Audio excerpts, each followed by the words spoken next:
Hello, beautiful human. Thanks for clicking on our conversation with S.G. Lewis. Dan, you excited? Yes, I am. We have an album to talk about. It's called Times. He also has written a bunch of records for other people. We're going to dissect it all. Leave your honest feedback in the comment section below, please. And like the video. And subscribe. We beg you. Please subscribe. Let's do this. Zach Show. Hello, beautiful human. I'm Zach. This is Dan. Yo. And this is Sam. But really, you go by S.G. Lewis. Is that initials or is that just totally from scratch? Literally, it's just my initials. I kind of, long story short, I got told by someone pretty early on in my career that like Sam Lewis was a pretty kind of underwhelming name. I was kind of doing some remixes for like this label at the time, and I was doing a bit of ghost production actually, and then like they were like, "Hey, we're gonna put your name on one of these things. What do you want your name to be?" And I was like, my name, Sam Lewis," and they were like, "Yeah, that's not gonna cut it." So then they were like, "How about what's your middle name?" I was like, "George," and they were like, "How's S.G. Lewis?" And I was like, "Yeah, great, fine, let's go for it." And then it's kind of stuck, I guess. It has a real suave flow to it, but there's a couple things in there that I want to unpack. But we do have an album to talk about. It's called Times. It's a debut album. You mentioned ghost producing. Just like kind of really early on, it was just kind of some bits and bobs that like I would do that would kind of go uncredited. I mean, like, I'm literally like 17 at this point, so I didn't even know what I was doing. I was kind of just like sort of doing little bits that would like appear in other places. But it's so long ago now, I wouldn't even be able to point to things and be like, "That was me," and there was nothing particularly successful, so I wouldn't worry about it. What does that entail? Does somebody come to you and just go like, can you do something to this? Like, are they at a creative roadblock? What do you give them that they need, and that when they give it to the public, they don't want anyone to know you're a part of it? So it tends to come from a label or like a team rather than from like a producer themselves usually, I think. And then it's usually like a marketing exercise. You know, it's like if an artist or someone that's signed can't sort of like make something happen, then I guess they're trying to sort of just fill in the blanks in the music or whatever. And then, you know, at the time, my profile or whatever was going on in my life wasn't really valuable to whatever was going on. So yeah, you just kind of, I don't know, when you're starting out, you just kind of do things because you're just excited to be involved in the conversation, you know. But yeah, I think looking back, I'd kind of, I'm not sure I'd do it again necessarily. You originally get signed, correct me if I'm wrong, due to remixes, right? Like that was the first public gift that like people were able to tap into of yours. So this is, that's quite some years later actually, then sort of when I sort of stumbled across his name and was doing a little bit of ghost production and stuff.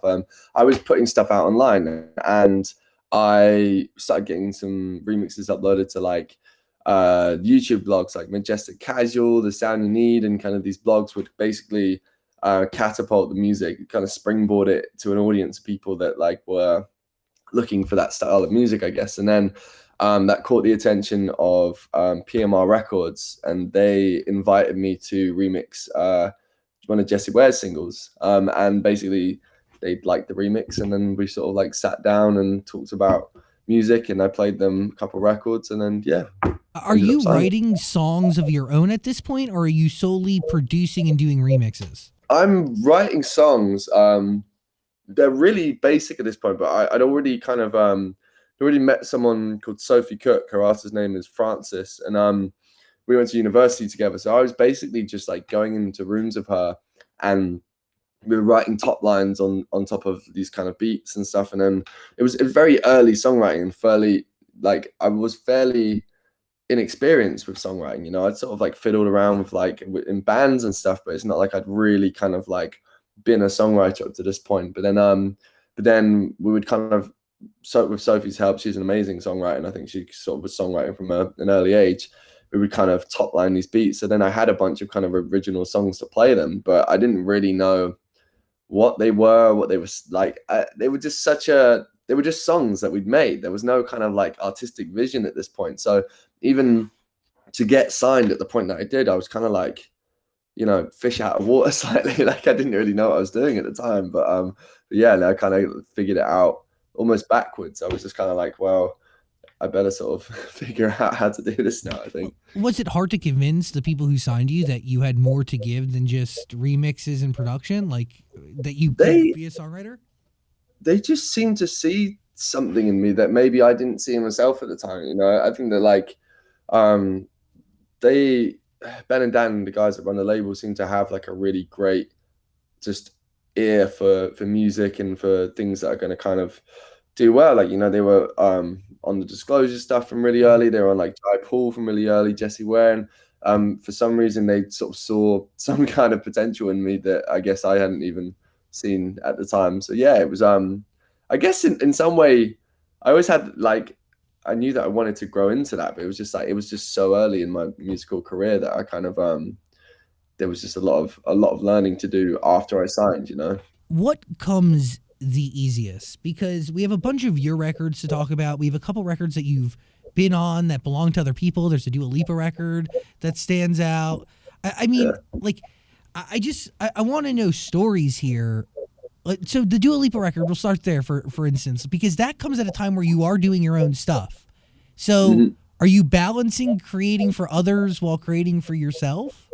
Yeah, so it's kind of like because the funny thing about the Dua Lipa record, Hallucinate, is it was with Sophie again, the my friend that I just spoke about, and Wow. my friend that I've been writing with for, you know, since university. So like we still to this day, you know, I was with her on Monday and we're kind of, but as soon as I make something, I almost immediately know whether it's for me or not, you know, and there's kind of, even though the process can be largely similar a lot of the time, by the time you get to the end of the writing process, I'm fairly certain of whether something is for me or if it's for someone else. So, did you know right away that this record? What was it about Hallucinate that was like, this isn't my story. This is not for me. I think that you know, as I've grown as a songwriter for my own stuff, and I've enjoyed kind of like placing myself in the, you know, the narrative as a singer and stuff as well. I think that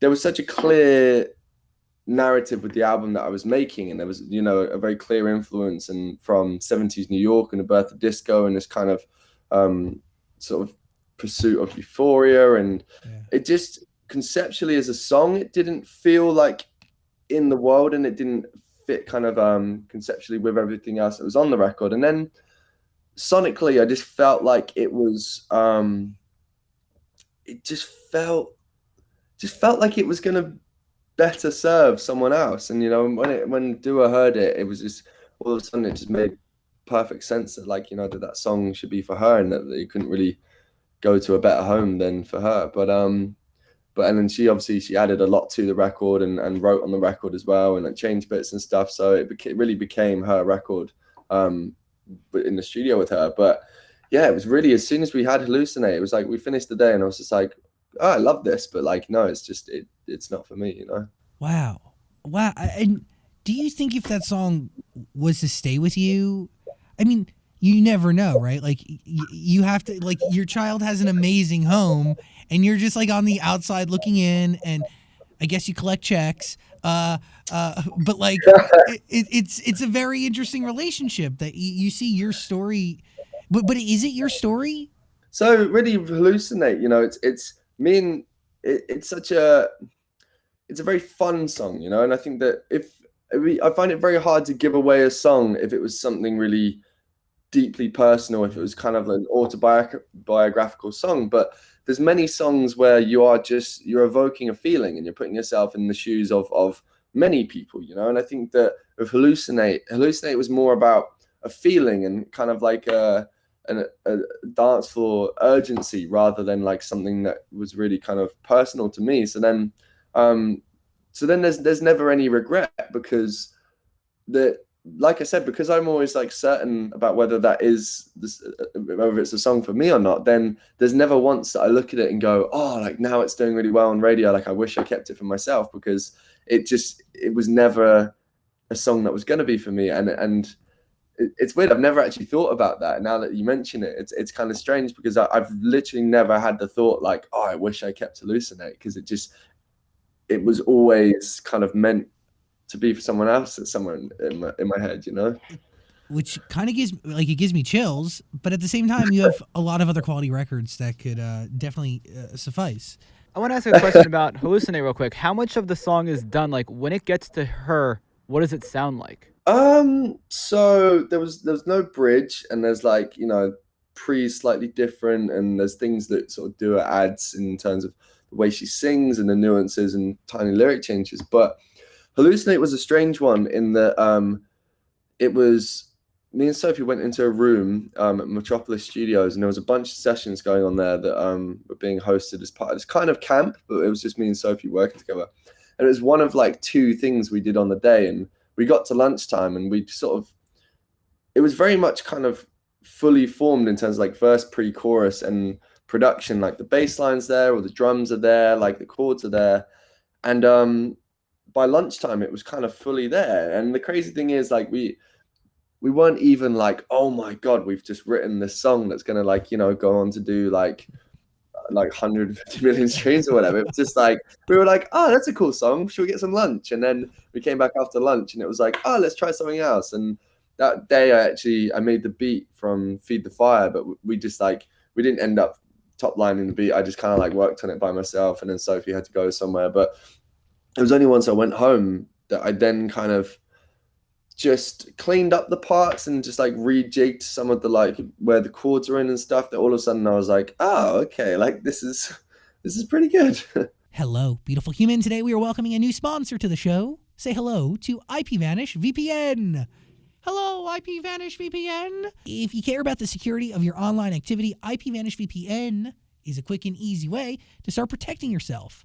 Everybody should care about their online safety and security. And IPVanish VPN is rated 4.7 out of 5 stars on Trustpilot. And IPVanish provides an encrypted connection for all of your internet traffic. So it's going to help prevent websites, Wi-Fi providers, and even hackers from intercepting your data and taking it. So help keep your financial details, your personal information, and online activity safe from threats with IPVanish. You can get started right now with this limited offer, 50% off monthly or annual subscriptions. Just go to ipvanish.com/Zach Sang. Happy surfing. Nile Rodgers, you get him on a record, which is a huge freaking deal. How finished, same question with Dua, how finished is the song before you feel confident to give it to somebody like him, who is, you have a couple icons on your debut album. Like Robin is the biggest deal. We'll get to that in a second. But how far along is the song before you feel confident to share it, or do you create with somebody from the very beginning?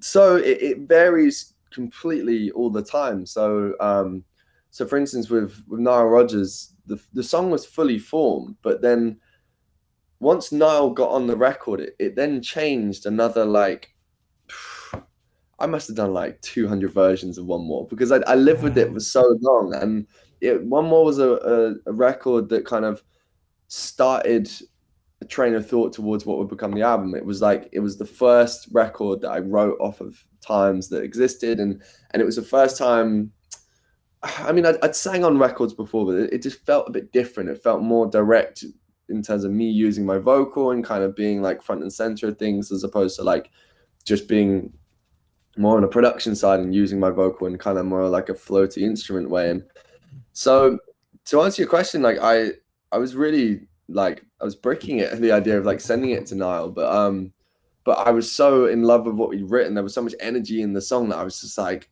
there's no way he's not gonna like feel this, like surely. But you know, the voice in your head is telling you like, stop what you're doing right now. Do not send this song to Nile Rodgers. He's gonna tear you apart and tell you that you're like. But of course, like Nile's like, he's incredible. He appreciates a lot of different music, and he's like a huge kind of champion of new music. So almost immediately he came back and was like, let's do this, like, you know. And we went down to Abbey Road Studios, and then I got to kind of, the song was fully formed, but then he had some ideas for production and like where things should go. He was like, oh, you know, I should put the chorus at the front and things like that. And so he's full of all these good ideas. But really the bulk of that session was me sat on a sofa getting to watch Nile Rodgers like play guitar on the record, because my bit was already done. Like I'd sang the song, it was recorded, and like the production was kind of in like a rough space. So I was just sat there kind of watching him with my jaw on the floor, which was like incredible. But yeah, I mean, but it does vary all the time. You know, there's a lot of records that kind of do just come sort of almost out of thin air, and you start the day with nothing, and you end the day with a fully formed thing. But I think it's the variation that kind of keeps it interesting to me as well. The kind of variation and process. What was the first record you shared your voice on? I think it was Meant to Be, which it's quite. I mean, yeah, I still love it. It's like not, I was gonna call it an odd record, but it was just like, I think I was trying to work out what my voice was, and it was actually it was my friend Howard, who is one half of Disclosure, who he came down to the studio, and I had this instrumental that I'd worked on in LA, and Howard was like, we were listening to it, and Howard had started singing on stuff, and we started to sort of write. I was writing at the time. I kind of got to a point of songwriting. I was quite confident. I was writing songs for people, but I just wouldn't put my voice down. You know, I wouldn't be the person that would cut the record. And it was Howard who kind of like strong-armed me into singing on that record. He was just like, there's absolutely no reason that you shouldn't put your voice on this record. Like, we've just written the song together, and I've heard you singing it in the room, so we're going to do that. And I was like, oh no. So yeah, I have Howard from Disclosure to thank for sort of breaking that ice. When you were in there and you were cutting the vocal, was that always going to be your song in a sense, or were you just going to be a scratch at the time? Like, what were you thinking? Like, yeah, there was a couple around that era that I was literally just putting them down as scratches. So like, there's a song called Coming Up that was around similar period where I sent Coming Up to like 20 people, and like I even like got a couple of people back to cut it, and then but like I just know nothing worked perfectly for the record. And then like my manager called me and he was like, why are we getting someone to cut this record? Like your voice is on it. And I was like, no, I hate my voice. And like, but it was actually kind of, it was sort of, sorry, go on. What changes that you now embrace it as opposed to disliking it? It's a couple of things. It's I watched Pharrell speak about singing on Frontin', and how like Frontin' was him trying to write a record for Prince, and how like, you know, he was kind of just like putting his vocal down as a scratch, and it was only once Prince was like, no, I don't want it, that he put it out. And for me, like, to hear that Frontin's like a record that is like, you know, top 10 records of all time for me. Like I love Frontin'. It's like a huge part of my like life. And to hear that it's a record where, yeah, like Pharrell's not even originally intended it for himself to sing. Like I would never have felt that growing up, you know. It's such an incredible record, and his voice pulls it off so well. But it was kind of hearing Pharrell be like, no, I'm not thinking of himself as like an amazing singer and stuff. And then it was kind of practice and baptism of fire. So once I kind of put my voice on some songs, I then had to like perform them live, and I was like, oh, like, damn, I've got to do this now. So then all of a sudden I had to get better, because I was like, oh God, I can't like sing this 20 times. I have to like nail this. So singing is like a muscle. The more you sing, the more better you get. And I just kind of started singing more and more. But you really could get good at it. You just got to work.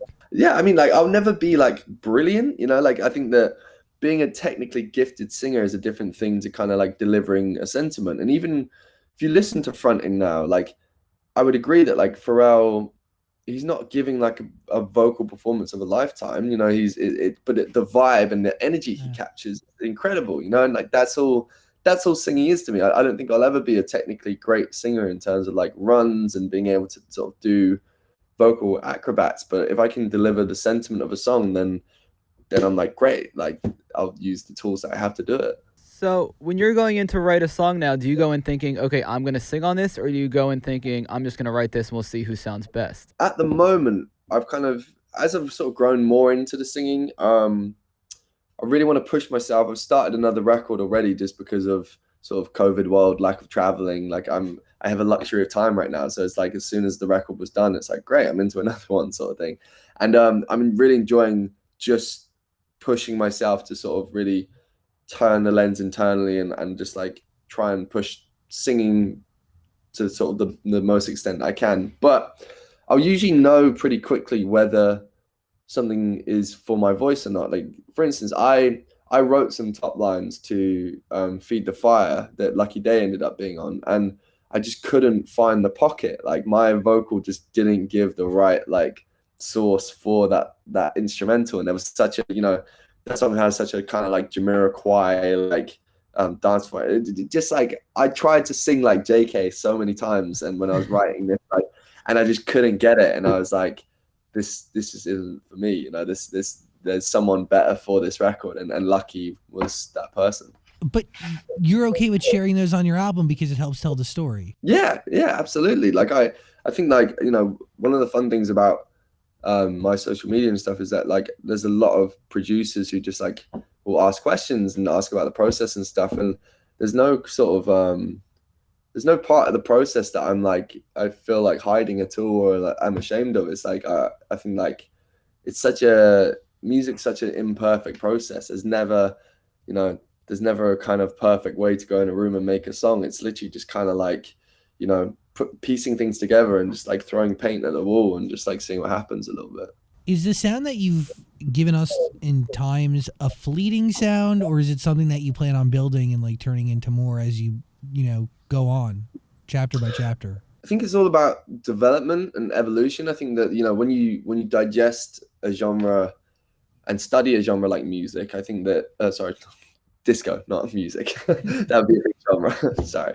I mean, when you digest a genre like disco is such a huge, incredible, sort of just powerful genre. And I think like it'd be impossible for me to go in the studio now and to lose that influence. You know, I think that that will kind of always be a part of the process moving forward. But it's kind of like it's bringing new influences in and combining them with that current influence and seeing what that sounds like, and being like, okay, if I like, you know, take a part of what I did on Times or like combine it with something that I'm inspired by at the moment, what does that sound like? And I'm kind of in that process right now of you know, of testing the water and seeing what works. And a lot of things don't work, but I'm trying to find the things that do, I guess.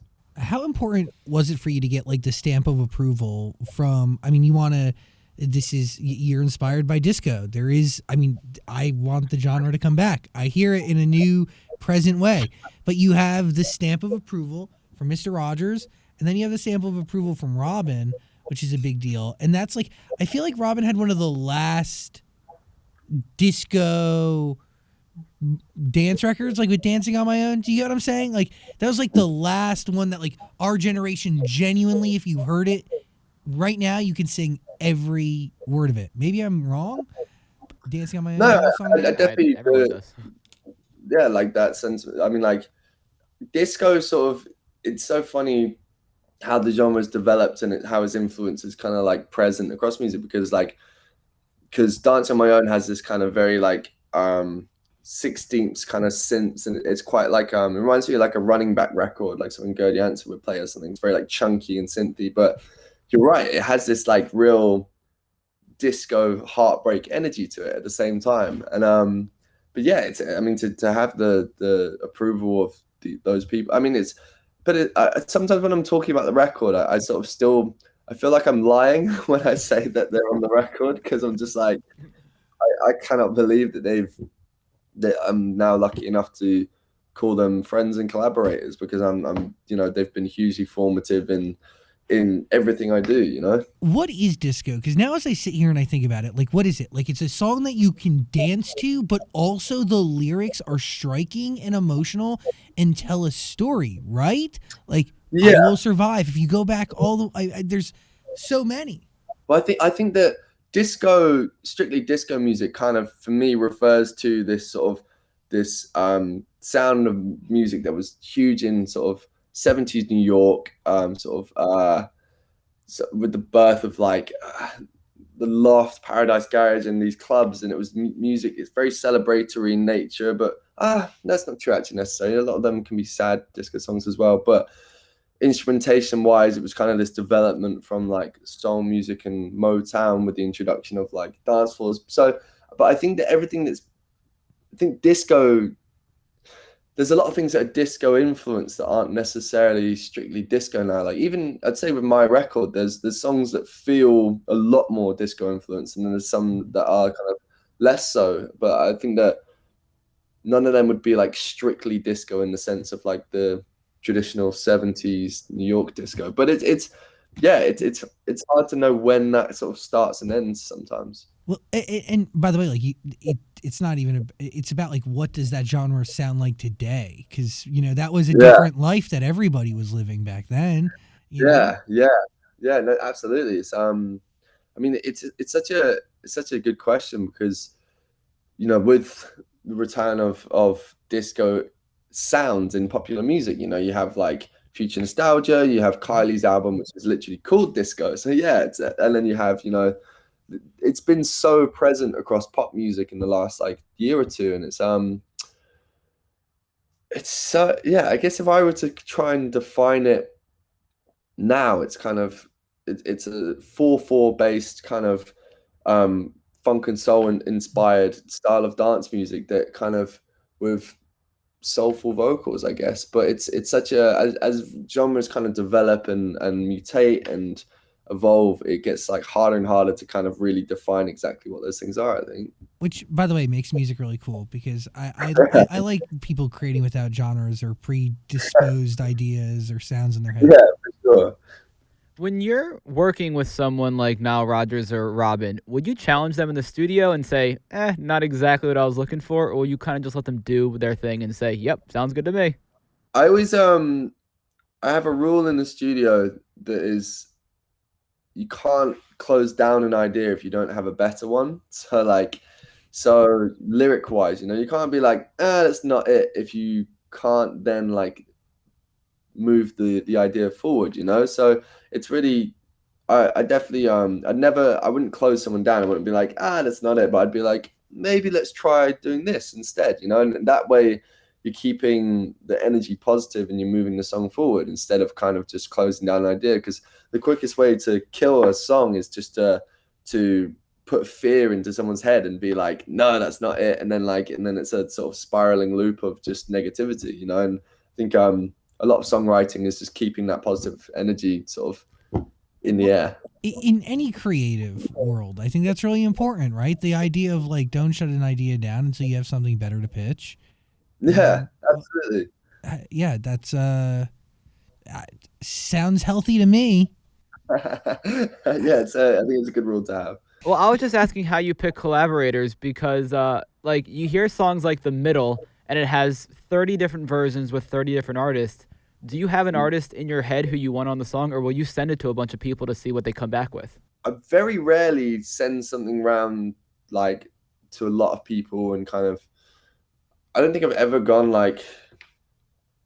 I've only ever had like something fail once and then someone else do it. Like I've never had something go through 30 versions like that, and that's usually because I'll usually have a pretty clear idea of who's going to work on the record, and most of the time it does end up working and with enough kind of work in the studio and trying different things, you can kind of get it to work. And I just think like sometimes I just think there's so many songs to be made and so many new ideas that can come out that like I won't get hung up on an idea if it's not working. I'll have an idea and I'll get in the studio with someone who I'm a big fan of or there's a friend of mine and we'll try it. And then if it doesn't work, then sometimes that idea dies. And maybe that's not, maybe I'm missing out on some like potential great songs by doing that. But I just tried to follow some level of kind of gut instinct and just like intuition and just, and to try and, just sort of think about it in my head and before instead of just trying to like, try like 40 versions and see what happens. You're only 26. Times is your debut album. There's a link in the description below. Times, what does that mean? Is this album representative of these times? What? So Times it's really a study of time as a finite concept. So really with 2020 and the pandemic, basically I had started this album as a sort of ode to dance floors and to these moments that I'd been lucky enough to experience in club culture and festivals. And it was basically it started as a reflection on the fact that the most significant moments in my entire life were all kind of attached to sharing these musical experiences with friends and people I love and in these environments. And then And then as I sort of was halfway through writing this album, the pandemic happens, and what it did, it highlighted this kind of emphasis on the fact that all these things that we presumed were going to be there tomorrow, and these opportunities to celebrate and to be together, were not guaranteed. And it just made me think that more about the fact that nothing is guaranteed. There's absolutely no guarantee that tomorrow is promised in any way, shape, or form. So times is just like a reminder of the fact that time is finite, and that given the opportunity to celebrate those moments, if we ever get them again, just to make the most of them. And that can be, anything from moments on a dance floor and festivals, or it's just the smaller things as well. By the way, we will get those moments back, hopefully. Absolutely. Yeah, fingers crossed. Give me But that it feels vaccine, dude. I'm ready. Yeah. I'm ready. Wherever I need to put it. Yeah, dude, inject like 6 of them into my arms, and let's go. You are connected to Coachella, right? I was reading, like, did you perform there twice? Yeah, my first American show ever was at Coachella, and then That's a big one. yeah, funny story actually. So basically, one of the first songs I ever finished, like original songs, was a song called "Warm," and it has Sophie Cook, who I was speaking about earlier, Francis. So it's one of the songs that we'd written, but before I was just starting out, I never really released much music or original music, and Sophie had signed a record deal and was doing her own thing as a singer-songwriter, but we wrote the song "Warm." So basically I couldn't use her vocal at the time, because she was signed and she was doing her thing as a singer-songwriter, and we had this sort of like smoky R&B jam called "Warm." Anyway, so I pitched down her vocal, and then it was the first thing that I put out on PMR Records, and it was very like sort of understated, and we didn't do a video or anything. It was just kind of like, oh, here's the record. And then Scott Venner, who is a music supervisor for HBO, and he also does a radio show with Pharrell called Other Tone. This guy finds it in like the sort of pits of the internet when it's got like, I don't know, like 3,000 plays now, and he hits me on Twitter and he's like, "Hey, I like your song. I'm going to put it in my show, Ballers." And I at this point, I don't really know what HBO is. This is before Netflix. This is before like Hulu. Who's I'm The just Rock? I'm just in the UK, and I'm just like, cool, bro. Thank you. I got no idea what that means, but like, and so anyway, about once a week he would message me in the run up, and he'd be like, "Are you ready? Like, your life's about to change." And I was like, "Shh, come on." Like, I was like, "Okay, sure thing." Like, music's on TV all the time. I was just like, "Yeah, sure, whatever." But basically, he had placed the whole song into the end credits of like this season finale or something, and it was this huge show with The Rock in, like you say, like Dwayne Johnson. So he tells me on the night, he's like, "Okay, you gotta stay awake for this." Like, and I was like, "What? It's gonna be 3 a.m. in the UK. Like, what? I'm going to bed." And he was like, "No, stay awake." So I'm sat there, and I've got like no followers, no like anything. So so when I like staying awake, so I've got my notifications on, and as soon as it goes out and the song plays into the final credits, my phone just blows up, and it's like like just vibrating off the table. And basically overnight, the song just like was then placed in front of like a lot of people, and that's how I ended up on the Coachella lineup. So sort of with one song out and really no idea how I was going to perform live, or like, I mean, I DJ'd, so I had that, so I ended up DJing instead of like a live performance. But I was just like, I had no idea what I was doing, and I just got there and I was like, wow, this is amazing. But and then there was a bunch of people at the set who were really excited to hear the song. So you just pitched down Sophie's vocal to change it, but it was still her speaking the words. Yeah, I literally just like pitched it down like 5 semitones. Like if you pitch the song back up, you'll like 5 semitones, you'll get what we basically wrote in the studio. Wow. That's crazy. How long after the show airs is your Coachella performance? It's like maybe 6 months later, because there was like a, show goes out, like all of a sudden I have a US agent, and all of a sudden like all these things happen quite quickly, and I'm like, what? Like, and then yeah, maybe like 6 months later, and I then had released some more songs, and I remember going and playing the DJ set, and I remember it was in the Yuma tent, the one with like the disco shark and like.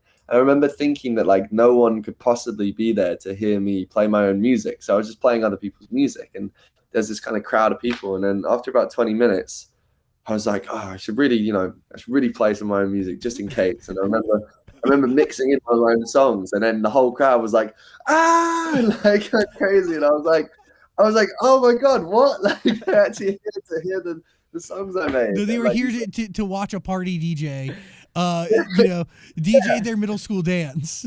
Yeah, I don't know, I was just like so new to it that I was just like, there's no way these people are here to like. I thought they were just like ravers who were in the Yuma tent just to like, get out the sun or something. And I was like, but yeah, it blew my mind. So then all of a sudden I was like, oh my God, I had to play more of my music. And then, They're here for me. Yeah, it's crazy. Your James Corden performance, am I crazy, but did you have blonde hair or like, yeah, what, like, yeah. do you just dye your hair? Like, I'm sort of part of my like, I guess like pandemic existential crisis has just been like changing my mind from brunette to blonde, and then just like my hair grows pretty quickly, and I had it bleached like a couple weeks back, and then like I kind of just cut it all off, and then now I'm back to brunette again. But I can't make my mind up, if I'm honest, and I think it's probably quite confusing for people. Like when the album went out, there were some billboards and there was like press shots of me with bleached blonde hair, and I was stood by them, and I was like, oh my God. And I think people must have just thought I was like a crazy person just like celebrating in front of a billboard, because there's a blonde guy on like the billboard, and then there's just me like dancing around by it. Well, I'm watching James Corden, and you have brown hair in the interview, and then you perform and you have blonde hair, and I'm like, is it lighting? Is he wearing a wig? Is he like what is this witchcraft? What is going on? But it's obviously shot at different days.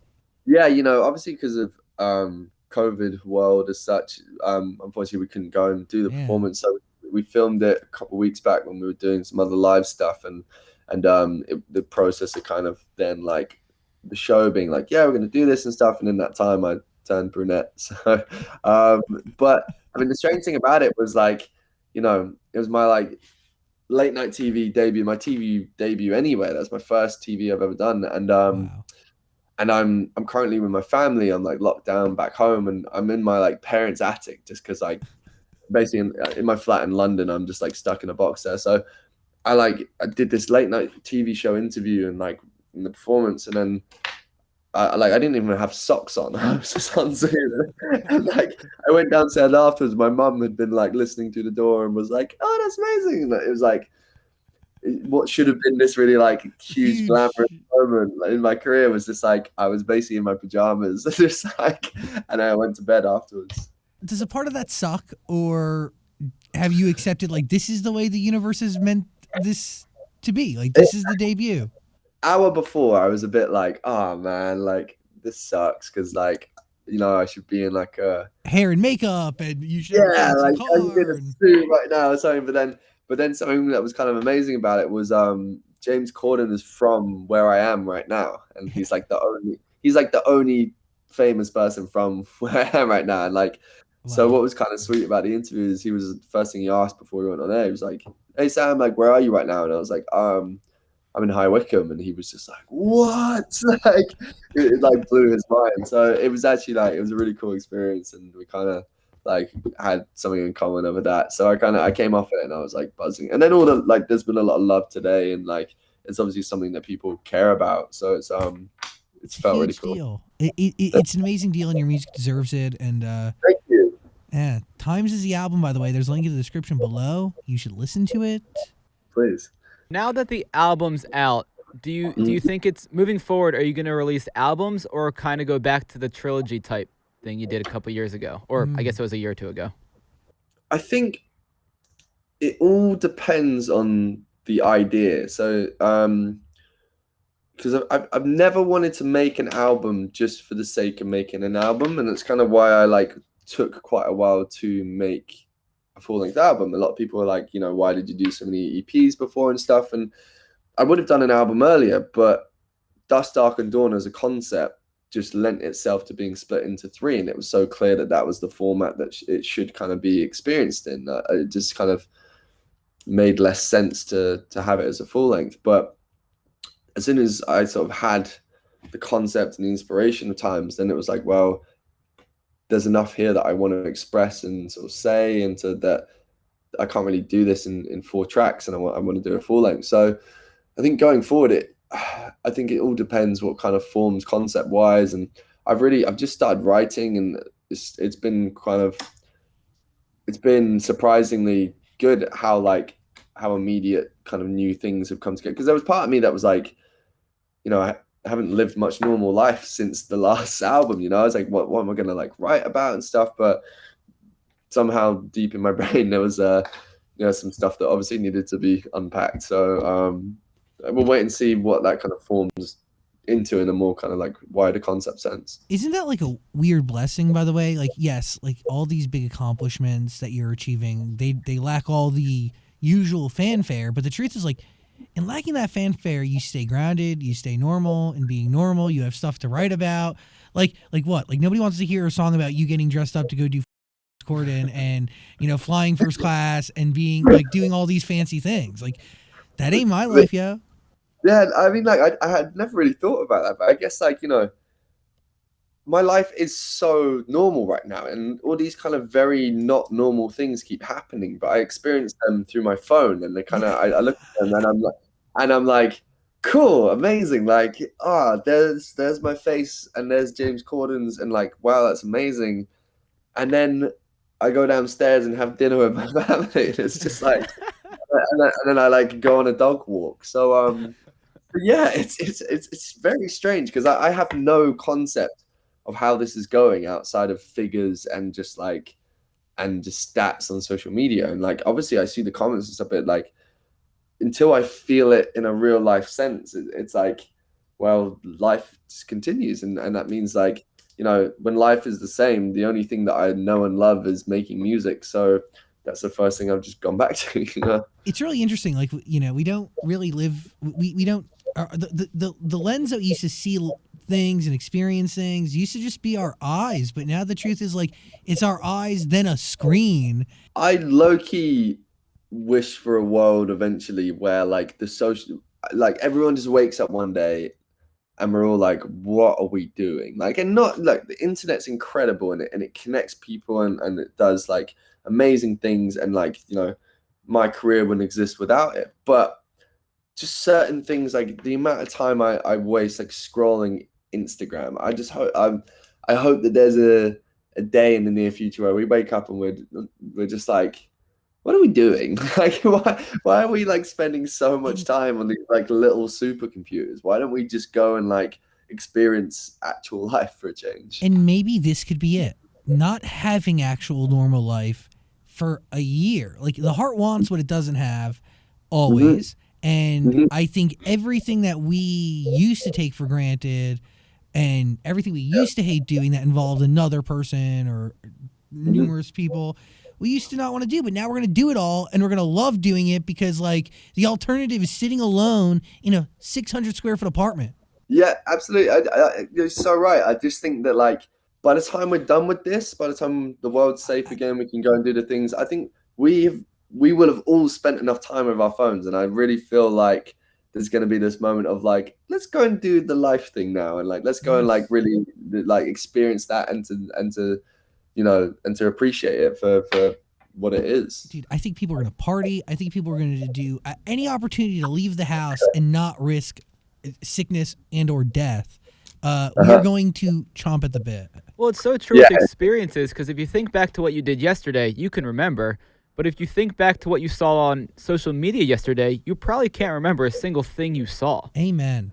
Yeah, amen. That's so true. Like, how many of these things that have, even the things that have made you laugh and have made you like smile, feel something, like I can name you one right now, like off the top of my head, that has like lasted in my life and has left a significant. But if you ask me, like, my favorite concert or my favorite, like movie, or all these things where you go and experience whatever it is, like you could reel those off immediately. I could tell you my favorite songs, the best festivals I ever went to, my favorite holidays, but like, ask me my like all-time favorite TikToks, and my mind goes blank. But you consume it. You still scroll. yeah. That's the thing. It's addictive. Yeah, and I'm worse than anyone, you know. Like my screen time's horrendous at the moment. So I'm, you know, I think like, but we can forgive ourselves, you know, like in terms of like, there's a lot of downtime right now, and there's a lot of time spent alone, and there's a lot of like, you know, isolation as such. So, you know, of course, we kind of look for comfort in things that, you know, that maybe we wouldn't usually, or just consuming that media. But yeah, I think I'm hoping that from a personal level, you know, like everyone can do what they want, but on a personal level, I hope that I like when I get back to life, I'm just like, oh, I'm gonna leave the phone at home tonight, or just like, you know, or not, you know, not just automatically scroll it every time I put my hand in my pocket, or you know. You feel anxious. You get freaking Yeah. phantom vibrations. Yeah, exactly. How does the song start for you? Because you were mentioning that you write, but do you produce first? Do you start with lyrics? What is it? So I'm definitely still. I always it has to start with like sonics and feelings. So because I learned how to write songs almost. I guess that was like the less natural thing to me, was then the like, what do I want to say and how do I want to say it, and like that took more time and that took more work. So the thing that has always just come natural to me and has always been like an extension of myself has just been like sounds and thing. And I've even had like discussions with like friends of mine who are musicians before, and I have friends who are like real lyricists in the sense of like their favorite artists are people that write the most amazing lyrics.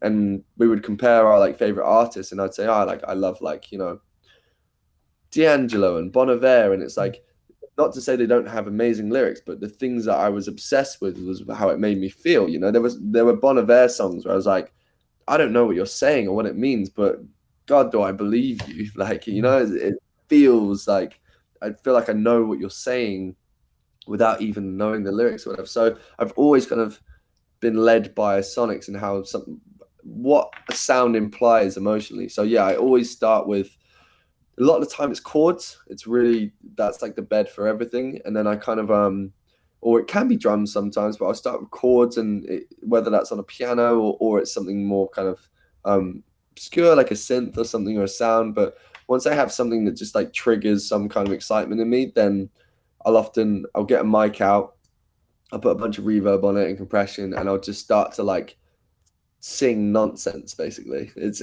like, I heard Kevin Parker describe it as yogurt singing, where you're just kind of saying things, and like, and sometimes when you go into doing the nonsense singing, but you've already written down a few thoughts that you have, then it's amazing what kind of comes out of your brain subconsciously. And like, you kind of, I'll do a couple of takes, you listen back to them, and you're just like, you hear little phrases, and you're like, oh my God, yeah, I'm saying that. And then by the time you finish the song, you can almost link them back to the thing that you're talking about. But you kind of like, your subconscious like exposes itself just through these like just singing nonsense almost. What songs off this album were nonsense singing records?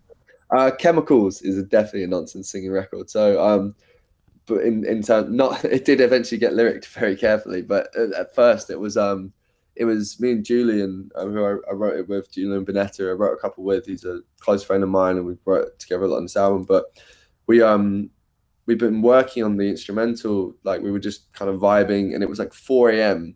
and he's married and he has a kid, and like quite recently, and it's like 4 a.m. and we're dancing around, and his wife's like calling him like, where are you? Like, come to bed. And I was like, no, I want to write this song right now. And he was like, okay, stop. Like, he was like, put down a bunch of melodies, and he was like, and then when you go to bed, write me a story. And I was like, what do you mean? He was like, just write me a story. Tell me like a story of a night out that happened to you, or like a relationship or something. And I just wrote this story about this one girl and this one night out, and this sort of like just crazy sort of experience. And I wrote it like an essay, and then the next day we got in and we literally just took parts of the story, and we just kind of like put them into the song where the melodies were. We just sort of like pieced together this song, and it was just kind of like little exempt from, and then you know we'd have to like edit little bits and stuff, but it was basically just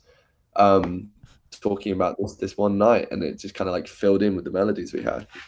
Chemicals. By the way, listen to the album Times. Link in the bio. That's crazy. Did you say Julian Bonetta? Yeah, Is that the guy that did a lot of One Direction stuff? yeah. Julian. Well, the crazy thing about Julian is I knew the name. yeah. So Julian is what's crazy about Julian is he's most known for the One Direction stuff. But if you look through his catalog, he's like one of the most diverse guys of like when you spend a night in the studio with him and like he plays you things that you don't even realize he was a part of or worked on. You're just like, who are you? Like, you know, like I met Julian. I think I first met him at the studio that he owns, but he just worked on this like Totally Enormous Extinct Dinosaurs song, and like it was a song I was like obsessed with called "Don't You Forget About Me." And you know, before I'd like knew Julian well, that was the first thing I knew him about was One Direction, and I was like, oh, that must be his thing, you know, like. And then once I found out he did that, I was like, what? Like, so yeah, he's incredible, and the One Direction stuff he did is incredible. But his diversity as like a writer is insane. It's pretty wild. It is cool to see those guys because obviously like Ryan Tedder, he's in One Republic, but you look at his credits, you're like, I did not know Ryan Tedder did all of this. And you look at like Diplo or Benny Blanco, you don't realize how many songs these few guys have done. Yeah, it's crazy, and you know, I think that there's definitely there's a huge part of me that, you know, as someone who makes music but also makes music for other people, like, you know, I want to have an impact across popular music and popular culture on a wider scale as possible, you know, by the time I'm done here. And a lot of those guys have managed to do that with like a real great level of success and diversity. And so yeah, there's definitely a lot of those guys that are inspirational. But by the way, like the two halves of the One Direction like creative machine, now that I think about it, is Julian on one side, and then you have like Max Martin and Savan and Ilya on the other, who are, I mean, they are the Swedish economy, I believe. Like they are you know, like it's.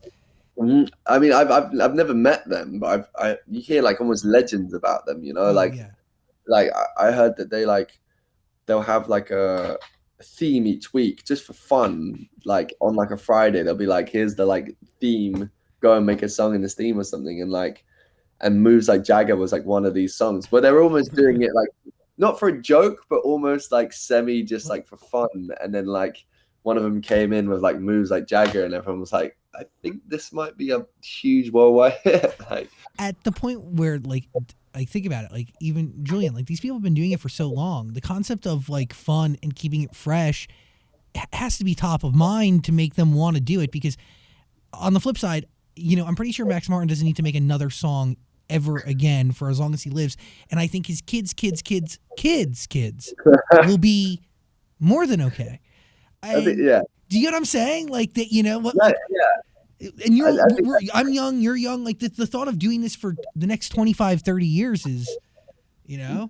That's the thing. I think that people think with music, a lot of friends of mine that like aren't in music will be like, you know, oh, don't you want to just write like massive like pop songs, or like my friends will ask me in the pub, they'll be like, oh, don't you want to just like sell out and make the worst music and make loads of money? And I'm like, I don't think that wouldn't work. Like people don't understand that like if you tried to make terrible music, other people wouldn't resonate with it, and there has to be a level of like genuine intent no matter what genre you're in or whatever taste level your music is, like, you know. Amen. And then on the second level, sorry, is that you know, making music is inherently like a selfish thing. Like I'm doing this because like I really get a kick out of it, and it's like, you know, and I believe that's the same for like Max Martin or someone, you know, where it's like he's got enough money to like not do this ever again, but he probably really likes the like rush he gets when they've made something awesome and they're all on their feet in the studio like, whoa, we've made something crazy. It's like, because that's that's the biggest high like I've experienced in anywhere, is this kind of like this rush you get when you created something out of nothing and you're like, wow, oh my God, this is amazing. And that's kind of why I keep doing it, is like, and that's the thing that kind of keeps you coming back, I think. Well said. SG Lewis, an honor spending time with you today. Times is the album. It is worth your ear beyond. I want to know what you think. Leave your honest feedback in the comment section below. Thank you so much. I'm such a fan of the show as well. I've seen like a lot of the interviews you guys done and stuff. So good to be on here. Yo, thank you for watching and giving us time today and the other times that you watched. I really appreciate it. And absolutely. You're really incredibly talented. So I'm so excited to keep hearing what you produce. And please come back. Thank you so much. Honestly, wicked to chat to you guys. I really enjoyed the chat. And thanks very much, guys. Thank you, man. Peace and love. Wicked. Speak soon. Peace. Hey, beautiful human, thanks for watching our full interview, but I get it. Like, a full interview is a lot. So we got a clips channel. We don't expect you to watch the full thing anymore, so we just gave you the highlights. Please subscribe and notifications and all that stuff. Okay, cool. I love you.